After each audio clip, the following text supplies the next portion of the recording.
Hey guys, it's Chelsea with Chaos and Bloom, and today I'm going to be talking about how I'm going to structure my week with my homeschool, my week-to-week homeschool planning.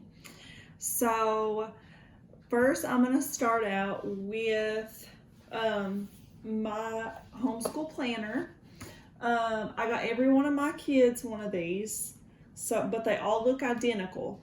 So, my first sheet, I've went over this before in some of my other videos, but my first sheet in my homeschool planner is how we keep track of how many days that we go. So I'm going to be keeping track of the days, not so much like the hours or anything like that. And here is every month. And then it on this side has listed all the way to 31. So here's here's where we would start, which would be we're going to start in August, and then we are going to start on the 24th. So I would come down here and do our check mark on the 24th, and that would just be how we keep track of our days. And like if we have, like, say that we didn't do the homeschool that day because like we had a doctor's appointment or we were sick or something like that, I would just put a little star by it and then come down maybe on the back of the sheet and write the day and put why we didn't do school that day, something like that. That's usually how I've always kept track of homeschool. So, and it's worked really good for us. We've never had a problem. And so this is what our planning sheets look like. They're really simple and easy so that my kids can follow along, and that's what I was really looking for. So, So for my fourth grader, this is kind of how we are going to go with his schedule this year. So where everybody in a group is going to start out with the read aloud in the morning, the read aloud / morning basket.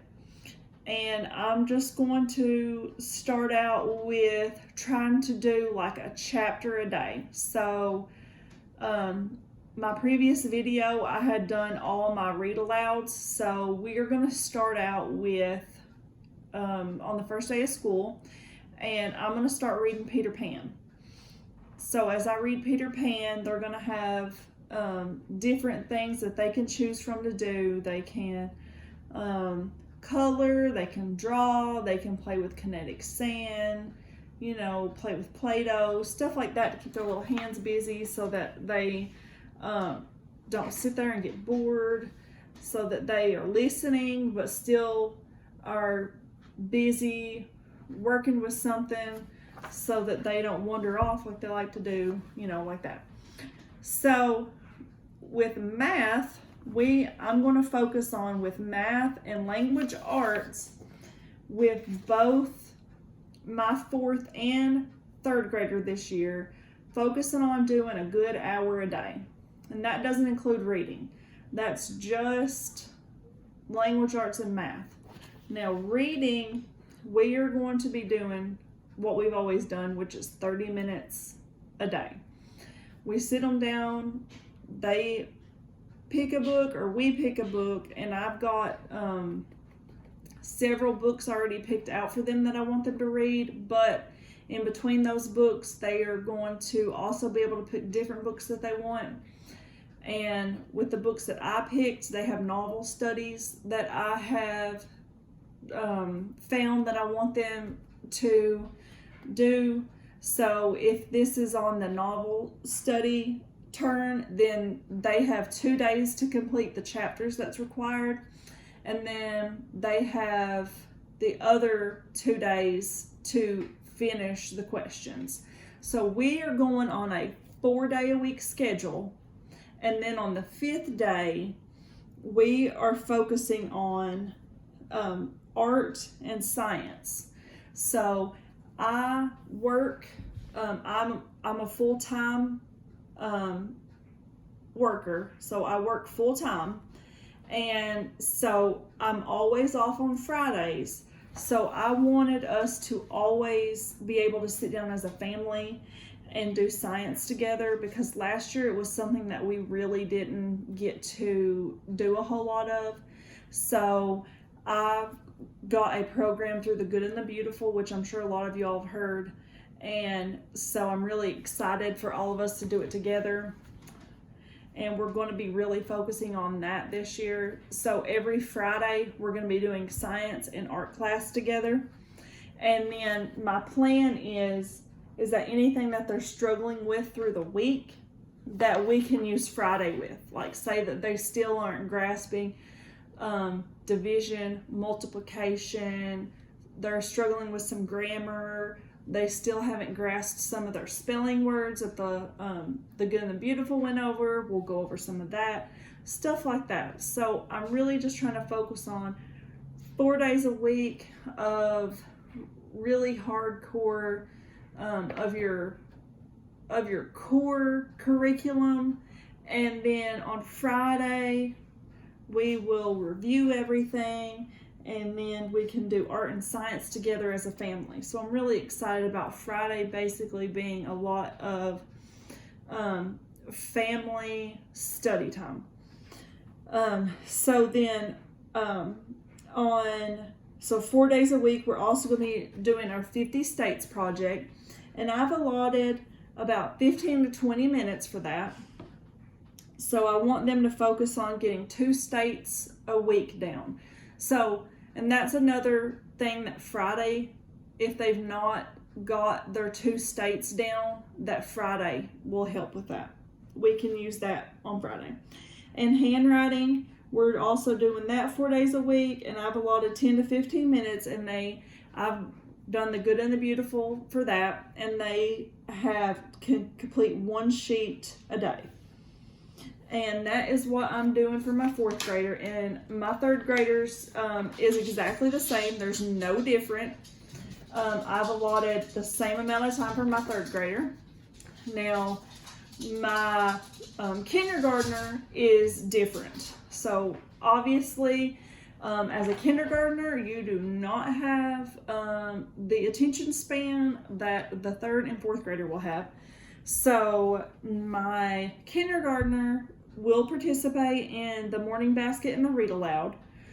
I figured she could sit through 1 chapter. It's not, she could sit there and play and color. She loves to color. She loves art. That's not going to be a big deal.